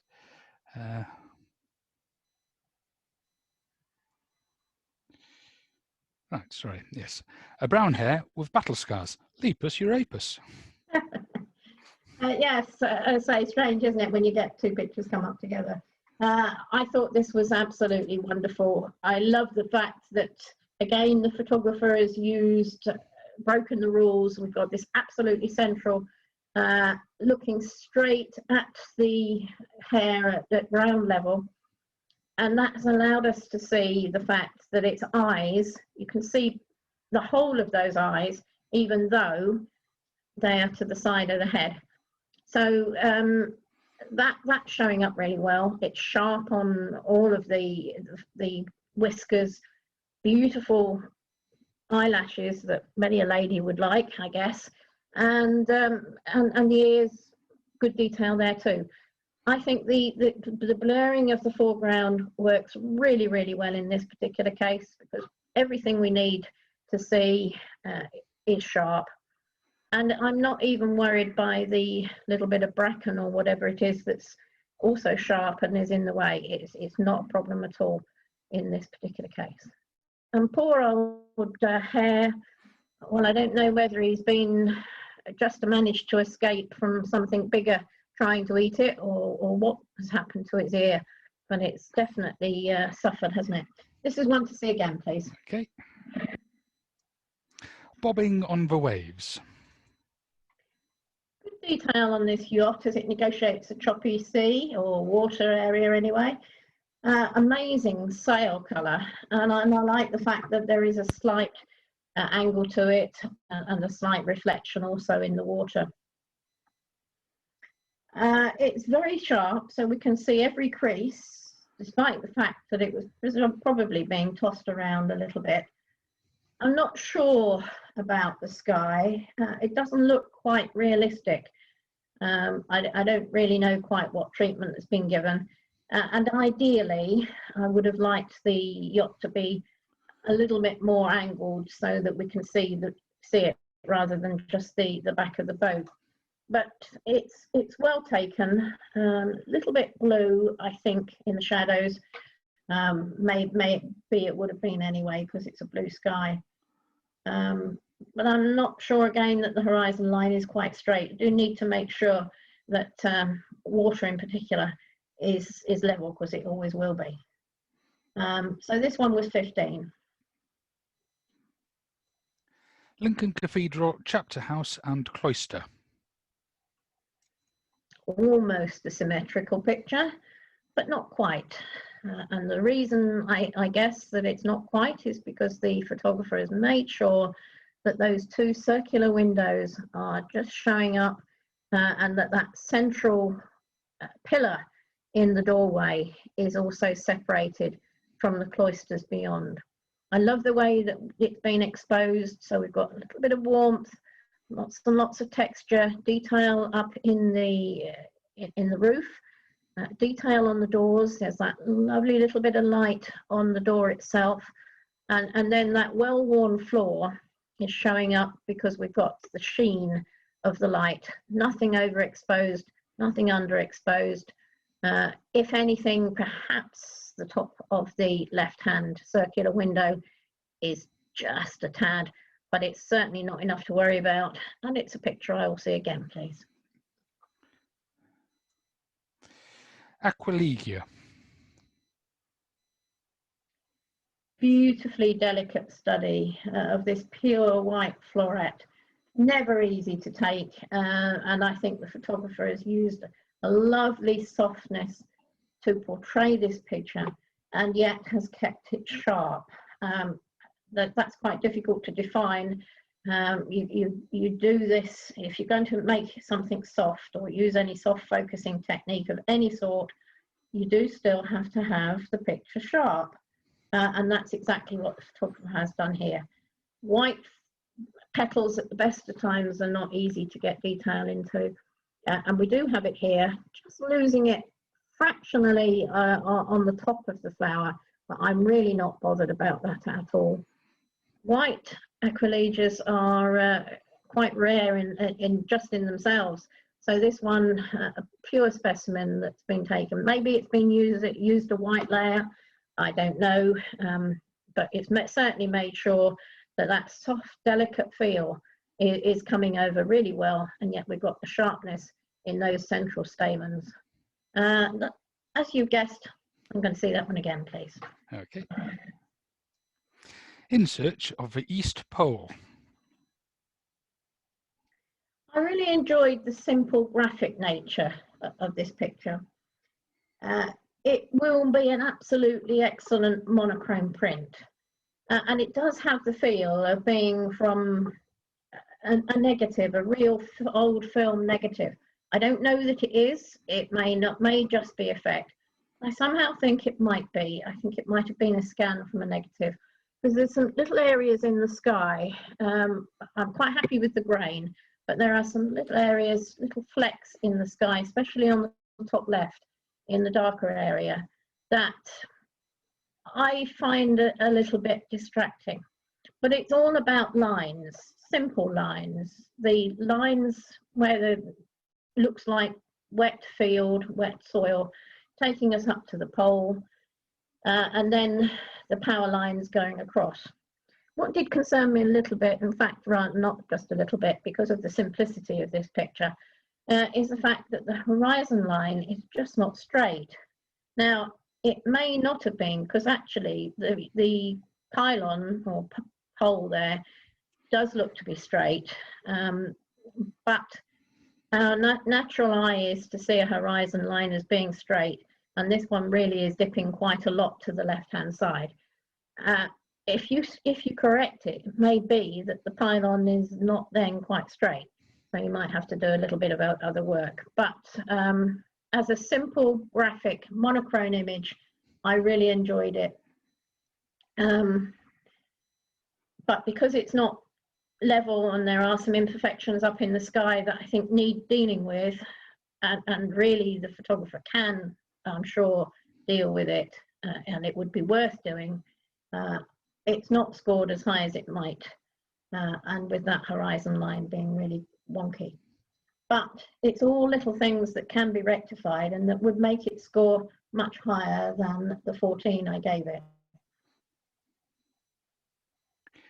Feeding time. Really intimate moment, isn't it? And here we have the youngster looking probably old enough to feed itself. And the parent looking very, very tatty as they get when they're feeding their youngsters, and including the eye. It looks almost as though its eye, that's the parent's eye, has been damaged by putting food into too many beaks. Background here is really lovely and subdued. Lots and lots of detail in the bird itself, and it's a good image. Beautifully sharp feathers, and I gave this one 18. Steve Bancroft. The Shard. An excellent view of the London skyline. I like the inclusion of the foreground staircase. That's quite unusual, with its really strong shape that actually dominates the picture and makes the Shard look quite small as we have that perspective. And I think that really works. The buildings themselves have got lots of detail in them. It's a really good sky. And there are just one or two little bits. It's obviously with a very wide angle lens, which has given a slight distortion to the Shard. I'm not too worried about that, but spending a little bit at the top. But what I did find a little distracting was the fact that we have, and again, you probably can't see it, I can't see it fully on this screen here, but there are two white corners at the bottom, left and right hand side, with the curve of the foreground piece of structure. And I felt that I would have actually lost those two light areas, just to give a firm, completely firm base, because I found them a little bit distracting. But lovely detail, 18. Nick Ambrose. Dartford Crossing. Bold, strong colours in the sky. I assume it was a sunset. I like the fact that it's reflected a little in this gooey foreground. You wouldn't want to try crossing that without going on the bridge, would you? And that's showing up quite well in the light. I think the counterbalance to the shape of the bridge here works well with the angle of the lights, the colours that are coming in, and it really works in this particular composition, even though we have the dominant bridge to the left. I don't know as we need all of this foreground mud though. The point of the picture for me is that wonderful colour, the details in the bridge, and the position to make sure that that shows up really well. And so I think that the gooey mess in the foreground, nothing you can do about it when the water's out, perhaps is the area that just needs losing. In fact, I would lose it to just below the main horizon line, if you like, or to just have a little bit of the reflection from the bridge stanchions, but not all of the mud and the stones in the foreground. and that way you'd keep the reflection of the colour on the sky. So this one was 16. Magpie Mine. Oh, it's brought a little bit of nostalgia to me because I've spent many a happy hour at this mine in the middle of Derbyshire, and it makes for plenty of pictures. The old working ruins, and the photographer has got a really good angle on it. It was a bright day, very strong sunlight, and whilst that gives a little bit of detail in the shadow still, it's the whole picture has become a little bit flat, and I think the photographer has taken the time to do some work post-processing, but unfortunately we've been left with a halo around the buildings, all of the buildings, the chimney, the building itself, and also the sheddy areas, and behind the wheel. And those show up quite strongly. So if you're going to do masking work, do be careful that the radius doesn't go beyond the area that you want to deal with. Or in fact, if you're going on to darker area, make sure that you don't get this narrow band surrounding everything. The whole picture has become a little bit flat, probably because it was overhead light. And so I think just it's been overworked a fraction, but it's a wonderful place to go. If you've got a chance to go back there, do explore it, and do make the most of it, because it's a club outing for you, isn't it? Anyway, this one was 14. Common lizard. A good clear view of the lizard. I like the way the scales shine and catching the light. Shows up very well against the wooden surface. And I think the photographer's inclusion of that little bit of grass, although it's a little bit distracting, it is also some indication of the size. These are not massive creatures, and the photographer has got it really sharp throughout. It has a lovely curve to its body. They often bathe in the sun and on a vertical surface. Now, I don't know whether this was a vertical surface. If it was, then it would be difficult to do what I hope that the photographer got a chance to do, and that is to get down to the level with the beastie as well, and get some side-on shots. But that may not have been very possible. So this one was 17. Abandoned. Lovely old ruined building with a very warm roof, and I think the contrast of that warm roof against the fairly dreary surroundings really is quite spooky. A really good picture for Halloween. What I really liked on the original picture, and that's obviously this is the Zoom transmission, but on the original, the red spots in the bushes really show up around the house, that is, and over the door, show up just sufficiently, not over much, but they show up to give a lot of detail. And indeed, the whiter grasses in the foreground, with their sort of wind-blown effect, which all adds to the atmosphere, also show up a little bit better. So that's the things we get compressed in Zoom. But I loved the abandonment. I liked the feel. I suspect it's not a scene that is genuinely as it was. I did have one little thing that I wasn't quite sure what it was, and that is to the left of the building, just to the left of the building, and in the foreground. I wasn't sure whether it was an open post box, an old post box, or whether in fact it was meant to be a figure. I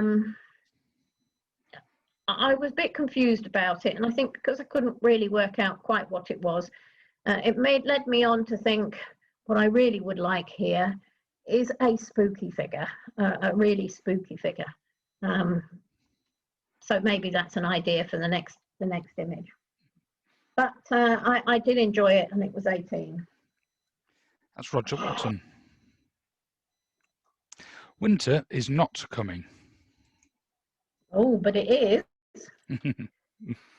And who knows whether it's going to be a very nice one, but let's not go down that line. Lots of detail here. It's sharp. I really enjoyed the facial expressions. The girl to the left looking very grim. The girl with the banner actually looking quite happy.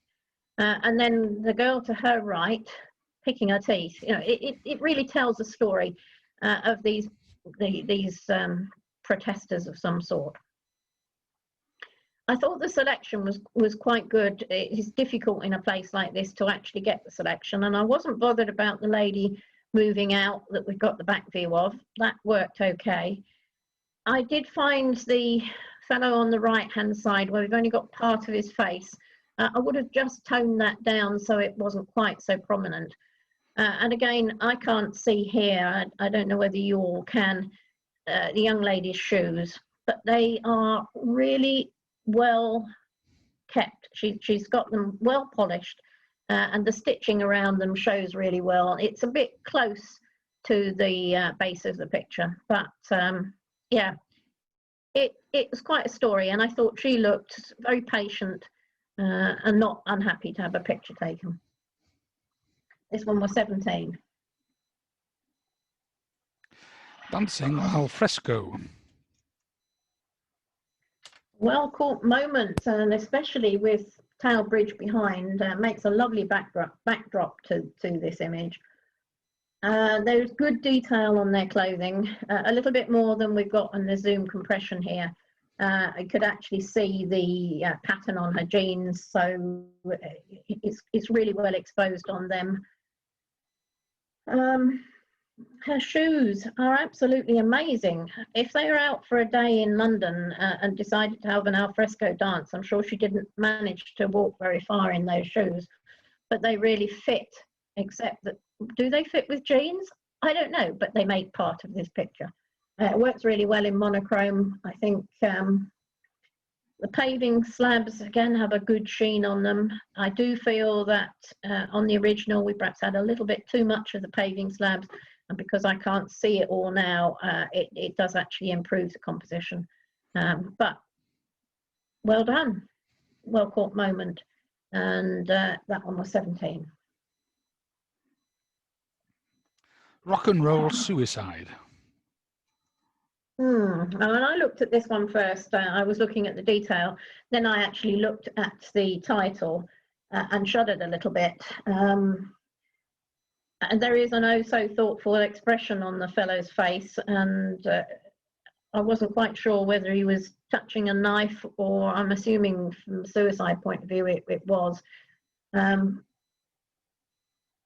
Without the title, I probably wouldn't have been able to work out the message for the picture, but it is really well exposed. Lovely detail in the whites of the shirt, good detail in the herringbone of his waistcoat, and good detail also in the hands and whatever instrument it is he's looking at. I would have liked to have seen a little bit more of the expression on the face. It's really cut by the glasses, and yes, it's thoughtful, and yes, this is meant to be, if you like, a suicide thought. But I think I just felt that the exposure was just a little bit over dark, and there's a dark vignetting being put round it, and it's looking perhaps even more dark on this transmission that we're seeing here. Means that I can't see any detail really in his trousers. I can just see the shape, but not quite enough to be so well defined. So yeah, the idea works. The lighting works pretty well. It's a little bit bright on the forehead, but overall the exposure is really good. Storytelling hasn't quite worked for me, but I was still happy with the way it's been done, and I gave it 18. Andy Holloway. Springbok Challenge. Lovely close moment of these two as they're sparring. I really like the way that they're kicking up the dust. The photographer's gotten in with the detail there. Fortunately, they don't have huge horns, do they? So the eyes are looking pretty safe in this particular case. Really well exposed on the two creatures, as I say. Do we need all of that in the background? I don't think we do. The springboks themselves are the centre of this picture. I would have been inclined to crop the top off to the stones above the backs. So those two big stones there, I would have included just a little bit beyond that. But all of the top of the image, whilst it's sharp, is really taking my eye out. I'm looking around it, and I don't really want to, because I want to enjoy the fact that we've got a little bit of sheen on the horns of the two and a little bit of sparkle in the eye, and that for me is the picture. So if the rest isn't working, do think about taking it away. But 17. Sympetrum striolatum. Yes, if you say so. Lovely detail in this red-bodied dragonfly. I think it's a dragonfly. I always get mixed up between dragonflies and damselflies, but I think this one is a dragonfly. I like the fact that we can see its wings, and also the shadow is this very strong shadow, very bright light, but the shadow from the wings works quite well. Unfortunately, this creature, as perverse as nature is, decided to settle on a piece of pathway that was strewn with bits and pieces of that you really didn't want to be there. And because we have quite a strong depth of field here, unfortunately, quite a lot of that is sharp and distracting and has caught the light. You can't really crop it down. I think it could do with a little less exposure altogether. Just tone that background down, because, as I said several times tonight, the brightest part of a picture will take your eye from the area that you want it to. So just try and darken that down a little bit. But the actual creature itself, really well photographed, good detail on its back, good detail on its wings, and those beady eyes showing up too. That was 15. Toil and trouble. Spooky and dramatic. Oh, just right for Halloween again. I like the atmosphere that's created here, the way that her hand and the fingers are positioned. They don't look particularly comfortable, but they really fit this image. The fact that she's looking into the glass, and then we have artifacts around that are really working within the picture. They're out of focus, as they need to be, because we've got this lovely misty feel anyway. But we have that skull there, and I'm not quite sure what the other object is, but it actually works within it. Now, once again, because I'm seeing it behind this zoom band across the bottom, I'm also losing some of the picture, and that's exactly what I wanted to do. I feel that it's all about the girl. Crop it down just below the skull, where the skull finishes, and to the neck of the what I think is a jug there. I'll call it that anyway. It might have been a lantern. And actually do look for things like that orange patch, which is at the bottom right, which you would also just clone out. But the idea, the actual way it's been taken, and the atmosphere, I felt worked really well, and I gave it 18. Matt Thompson. Gone fishing. This was a simple but very strong picture, I felt. The composition really works. Again, in effect, it's breaking the rules, because the photographer has placed the sun right in the center there, exactly where it needed to be in this picture. I love the tones, the colors as it's going out, and the water. Just enough detail, golden, and the trail of the sun itself as well. How important is that fishing line? Absolutely essential within that picture. Offset to the left, not on the third, doesn't matter, doesn't need to be, but it was very necessary there, because without it, whilst the rest is good, we don't have that extra detail. And that one was 17. Windmill at rest. I really enjoyed the drama of the furrows here, and the photographers placed themselves to make sure that we get that triangle that leads up to the windmill itself. A little bit of colour in the sky as the sun is setting. And generally, I think the picture works well. I did find that for me it's slightly unbalanced, because although I love these furrows and you absolutely need to keep those, I just felt there was a little bit too much to the right hand side of the picture. So I might have come in and made the dark line come from the corner, but a little bit further, not quite the corner, but a little bit further in. Still, and actually in this case, I think keeping the windmill itself more on the thirds than we're seeing it right here. But it's the drama of those furrows that really make the picture, and the triangle below the windmill works really well. 16. The silver screen lost its shine. I admire the way this has been done. I don't really know quite what has happened to the picture, but it has become very busy.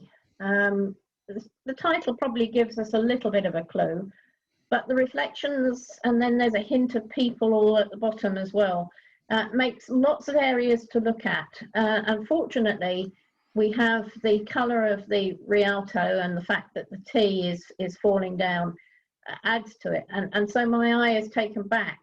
But there's so much to look at, so many patterns, that I sort of feel it's a little bit too much. Much as I actually enjoy them, so I feel perhaps we've got more than enough for one picture. If those figures, if the central band of what looks like a reflection could actually be lost, and the band with the figures could go up to the base of the Rialto, I think perhaps it might work a little bit better. But it's a great idea, and it's masses of pattern, and for that I think you know, the photographer has seen something. And absolutely important to have the for sale signs, certainly on the right hand side. Not so sure about the left hand side, but you're not going to go and see anything in that for a while, are you? 16. The Gambler. Another good character study. I wonder, is he smiling because he's got the winning hand, or is he just smiling anyway? Whatever. I like the use of the hands, really important. They're really out of proportion, if you like, but the use of the hands works, especially with all those rings on them, and it all tells a bit of a story. Something was happening in Skegness too, I'm not really sure. The suit and the tie have good detail in them. Here, as I said, we've got a little bit of zoom compression. On the original file, the hands are a little bit brighter than they appear here. And I find that's fine, because that's part about the picture. But equally, the top of his head and his face, or his eyes in particular, I've gone very dark. And I would just love a little bit more light on those. Just a bit of post-processing will easily bring that out and balance the whole image off. His cheeks are quite bright. We wouldn't want them to be any brighter. It's just the top of his head just doesn't work. If you're going to use the hands to dominate, then perhaps we don't need any head and just concentrate on the hands. But I don't think that would really work. I think it's a case of balancing the tones down a wee bit more. But as a portrait, the idea is good because we've got plenty of detail. 17. Red Kite Landing. Well, I did wonder whether this was the same place as the buzzard was earlier. Sorry, there's the clock. I can't do anything about it. There are some remaining feathers left, which may have been from the pheasant on the left-hand side. And the kite itself has beautiful detail, really, really clear and bright. Unfortunately, the background is really bright too. And this is another case where post-processing, balancing that out, making sure that the kite itself dominates. So you darken the exposure on the area around the kite. Actually, you could probably bring out a little bit more detail in the shadow areas under the wings, because I'm sure it's there. It's just the darker part.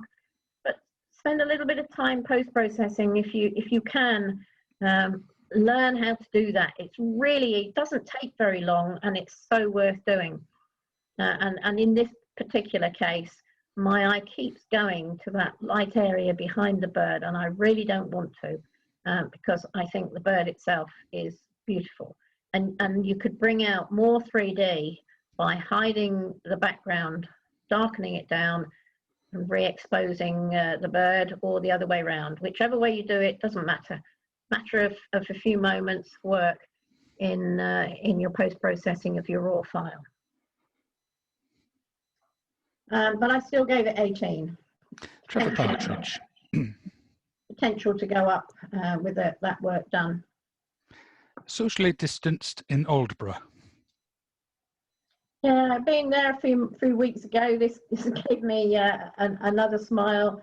And again, the photographer has decided to really break the rules by putting that figure absolutely in the center. It's absolutely the right place. I like the fact that he's there. I like the isolation that we're finding. I'm not sure in this particular case that the gull was needed. I don't think it is. I think it's all about that boat and the figure. But the photographer has included it, and it is sharp. We've got a really good angle of sky, and it tells a story on its own. 17. For plough. I was really, really pleased that the photographer drew my attention to the plough in the sky, because when I read it and then looked, yes, it shows up so well, particularly on the original file. We've lost it a little bit here, but it shows up so well over St. Paul's. And it's a really good place, beautifully sharp. All of the exposure has allowed, the stars haven't moved any distance, which on a long exposure you often get. But this is a little bit of a long exposure because the photographer has allowed the water to move in and out. There's the blueness of the bridge, the wobbly bridge, and I think St. Paul's looks really wonderful the way it's spotlit at night. It has a silvery light about it, and that's what the photographer has caught here. And that's another one I'm going to see again, please. Through the trees. I like the way the stag is proudly standing out against that lovely misty background, and it's showing up beautifully in that particular position. The backlighting works. He's got a wonderful head of antlers that he's keeping there, and you know, the atmosphere is what really works here. I like the fact that, I don't know whether it's lots of nuts or leaves or whatever it is on the ground, but they're showing up well as just enough to give us that wonderful feeling of autumn. This one again, as the original, the areas up in the sky are a little bit bright. I think the photographer has worked on them to take them down a little bit. But I wonder, do we actually need them? I don't think we do. We still got enough canopy if you come down to the base of those 3 main blocks up in the sky to give us the atmosphere of the place, and to really encourage us to look at the stag itself, because that is absolutely stunning against that background. So this one I gave 17. A crop down again would make all the difference.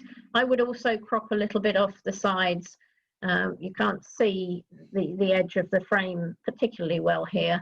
I don't want any detail in the trees, but I don't think I need quite so much of the blackness there, or quite so much of the foreground.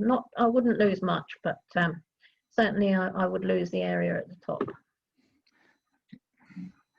Jazz. Well taken portrait that gives a strong character for this young lady. It tells us all about her. We don't need to know any more. I think it sort of sums up the person I think she is. Who knows? She may have been dressed up for the occasion. But anyway, all of that works well. I think the photographer has got good detail in the light areas as well as in the black belt. We've got detail in the eyes behind those red glasses, a little bit of a pout, which tells the story of the person. And there was just one little thing that I didn't quite understand. On her forehead, there's some marks, which I wondered whether it was to do with some face painting, some previous face painting, or who knows, hopefully it wasn't a bad bruise, but I didn't quite understand them, and I felt that perhaps it could have been lost, but still a good picture. 17. My Love Is Like. Beautiful rose. I'm sure the shapes of the petals are what attracted the photographer, and those have been done really well. Got lots of detail. Just that little bit of light colour on the rims adds to it. There are a lot of dark shadow areas. I'm not too worried about that because there is enough detail in the rest of it. I would have liked a little bit more detail in the centre of the rose.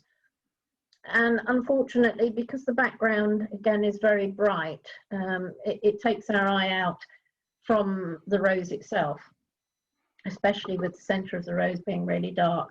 So it hasn't quite worked, but the actual focus and detail on the rose is good and has given good texture in the petals.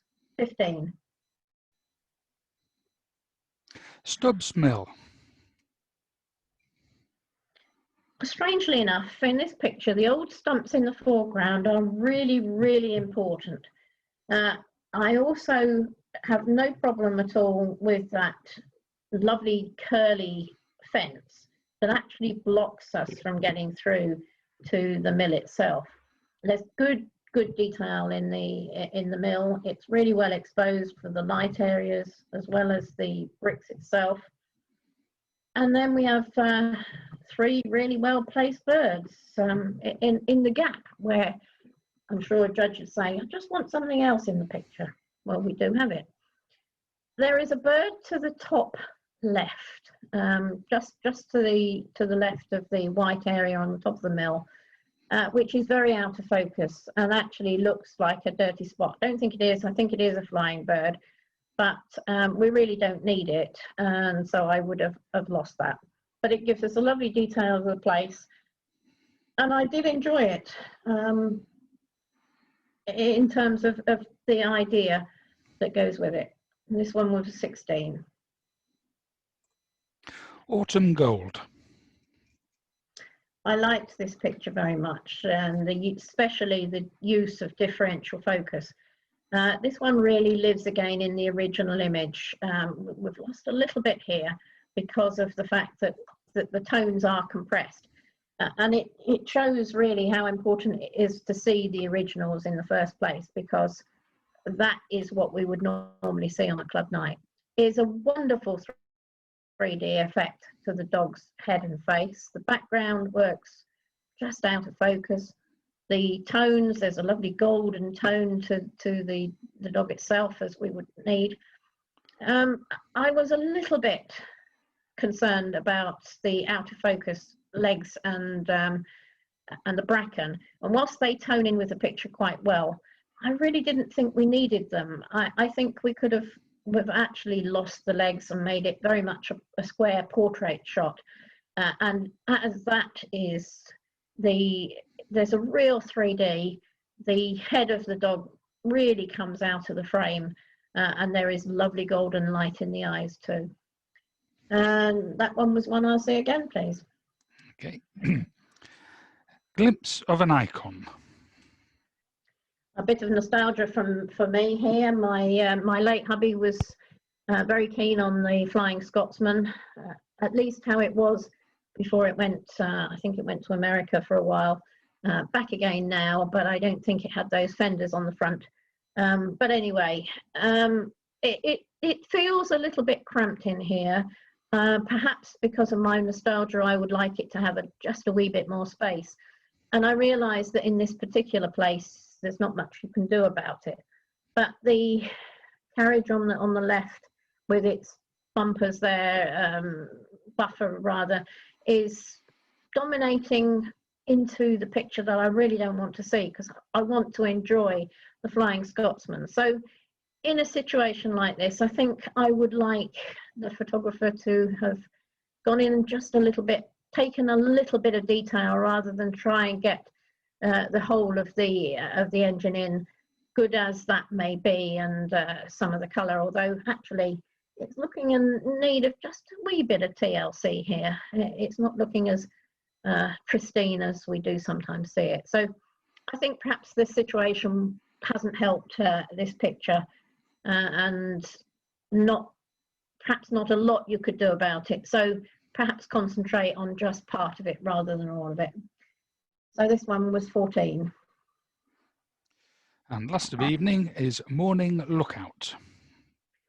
I really enjoyed this image. It's all about the person. I don't need to see anything other than the silhouette. And it's that hairdo that makes it, really, isn't it? And I also like the out of focus lights into the distance. And I think it's very striking as an image. I thoroughly enjoyed it. I did feel that, again, parts of it we don't need, particularly the backpack on the lower part. Again, we can't see all of it, but I would have actually cropped to just below the red out of focus light, just to the left of centre. And also on the left and right hand side, I would have come into just the grey areas,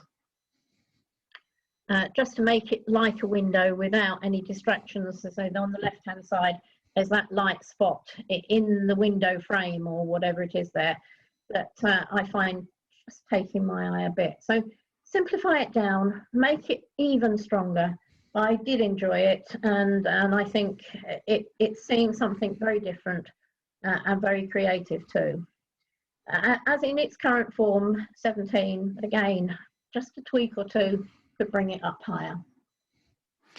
Excellent. Okay, so we have 8 held back. Shall we do as we did in the first half? Yeah. Okay. Right. We'll start with Tryphon Cascades. 19. That's Matthew Bickham. Wild Bear Cubs Up a Tree. We have missed one, Ben. I'll come back to it. I was going to say it. Yeah, we have missed one. Yeah. Life is beautiful. Yes. Okay. Do you want to give me the mark, and I'll show it. Shall I give you the mark for this one? Yes. If you give me Wild Bear Cubs, and we'll. Yeah. Right. That one is 19. Again, could easily be a 20 with just that touch of light work on it. Okay, that's Claire Norman. Autumn Fruits.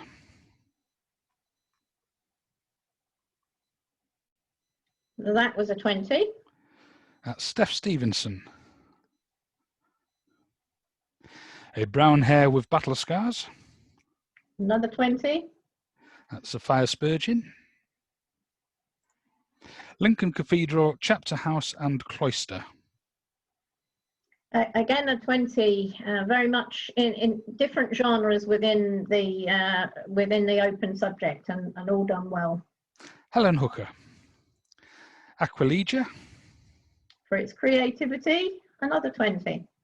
And that's Sophia Spurgeon.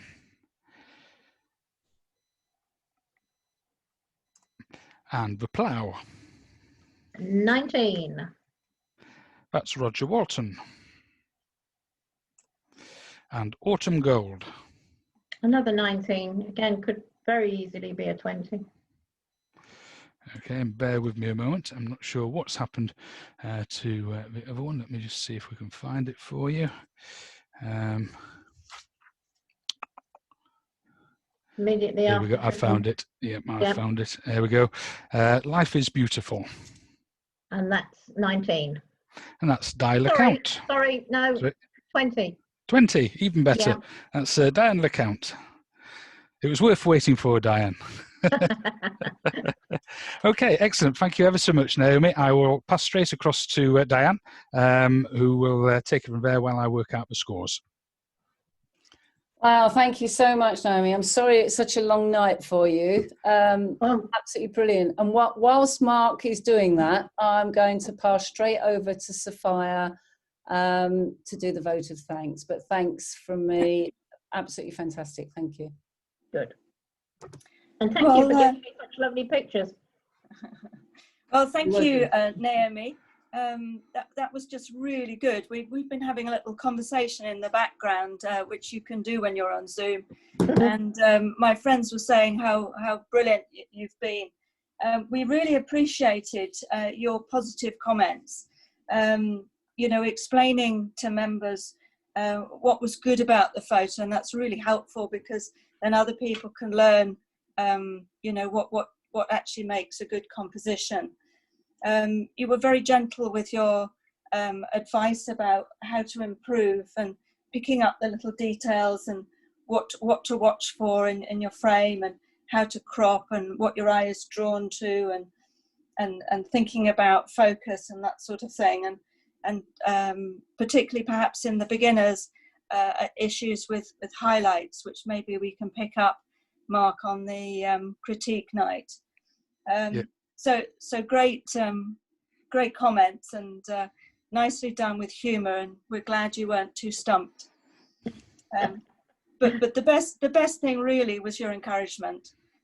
You know, even if you know, then there was a good spread of marks, and even if, you know, maybe your photo didn't get such a good mark, you were always, you know, try this, try that, keep going, keep doing it. And you know, photography is a hobby. You're not meant to feel bad about your images, and you certainly help to make people hopefully feel good. So thank you. Thank you very much. Can we, I know it hurts your ears a bit, but can we unmute everyone, Matthew, and do a round of applause? I thought absolutely brilliant. Can we do that? Yeah, there you go. I think so. Nice. Okay, how are we doing, Mark? I'm ready for you.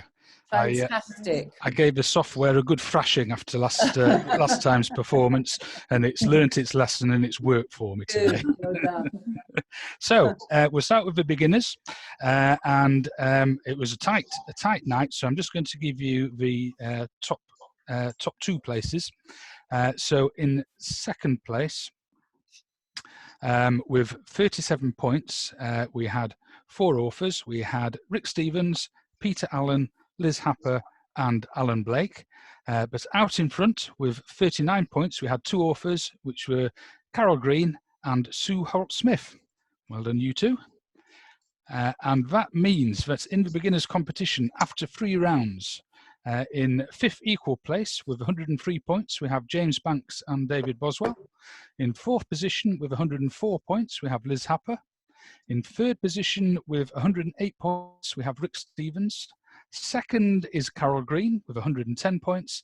And leading the way at the moment with 1 round to go, Sue Holt-Smith with 112 points. Very good. Wow, Okay. Fantastic. Well done, everyone. Absolutely fantastic. Okay, open competition. I'll give you the top 3 places. With 37 points, we had 4 authors, which were Steph Stevenson, Helen Hooker, Steve Bancroft and Roger Walton. In 2nd spot with 38 points was Diane. Well done, Diane. And top of the shop with our first 40 of the season is Sophia Spurgeon. Whoa, wow. Well done. Yeah. And open year to date after 3 rounds. In 5th spot with 108 points, we have Trevor Partridge. 4th spot with 109 points, we have Dan LeCount.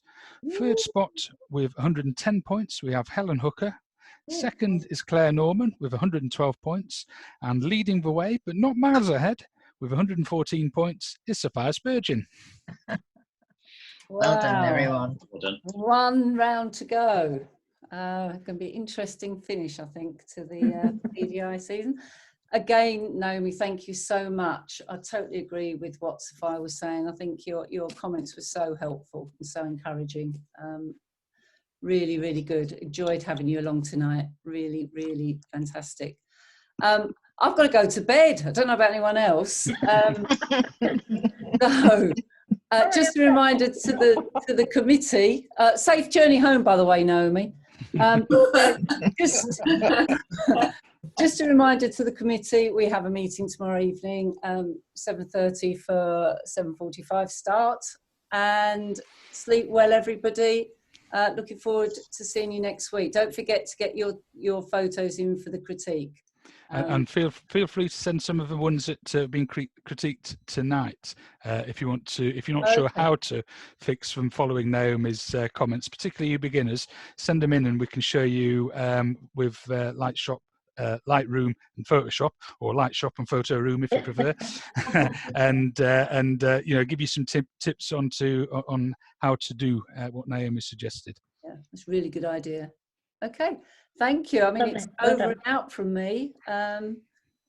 Take care, everyone, and see you soon. Lots of thank yous for you, Naomi. People really enjoyed it. Great evening. Good. Thank you. That's the important thing. We've still got to enjoy things in life, haven't we? Let's hope we see you face to face next time. Exactly. Yeah. And have a chat. Yeah, nothing quite like it, is there? Anyway, take care, everybody. Thank you. Thank you. Bye, everyone. Bye, everyone. Bye.